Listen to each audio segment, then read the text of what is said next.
ಮೂವರು ವಂಶಸ್ಥರಿಗೆ ಮಾತ್ರ ಮೂಲ ಬೃಂದಾವನವನ್ನ ಮುಟ್ಟುವ ಪೂಜೆ ಸಲ್ಲಿಸುವ ಅವಕಾಶವಿದೆ.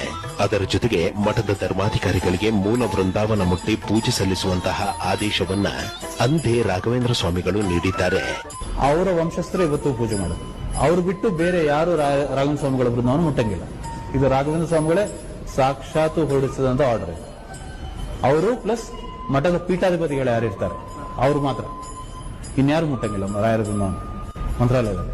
ವಂಶಸ್ಥರು ಮಾತ್ರ ಮೂಲ ಬೃಂದಾವನವನ್ನ ಮುಟ್ಟುತ್ತಿದ್ದಾರೆ, ಪೂಜೆ ಮಾಡುತ್ತಿದ್ದಾರೆ.